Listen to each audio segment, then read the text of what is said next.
ვეუბნობდი. ის კი არა რომ მეძინა ესე ერთი თვალი გახელილი რჩებოდა. ამ ხარის ვერც გემოს ვერ ვგრძნობდი, ვერაფერი და მოხდა ისე რომ დაახლოებით 3-4 თვე რაღაცა მკურნალობა დაჭირდა 80 ნევსი გამიკეთეს. აი ყველაზე მეტად რომ ნევსისა მეშინო და აი 80 ნევსი გამიკეთეს. ეხლა თქვენ როგორ ფიქრობთ რა, მე დედაჩემმა დამსაჯა? ან ღმერთმა დამსაჯა? დედამ რომ მითხრა არ გააკეთო ესეო და რო გავაკეთე, რამ დამსაჯა?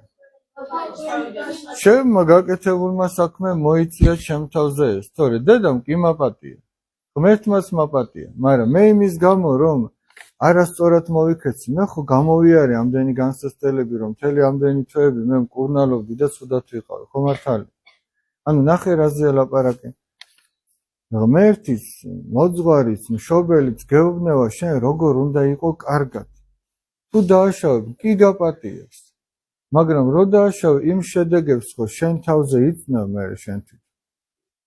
ესმით რაზეა ლაპარაკი. ეხლა მაგალითად ვიღაც რომ აი მზეზე თბება, აი ეხლა ჩვენ რომ მზე გვაცხუნებდეს ეხლა და კარგად ვიყოთ. ვიღაც რო წავიდეს და გამოქვაბულში დაიმალოს, სადაც მზე არ უდგება და მხოლოდ ჭრდილია და რო შესწივდეს, კანკალებდეს. ვინმე იტყვის რომ ეხლა ის ან ჩვენ დავსაჯეთ, ან მზემ დასაჯა?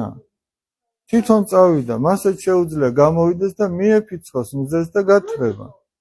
რატო წავიდა და რატო მიდის ამდენი ადამიანი? მაგაზეა ლაპარაკი. ადამიანი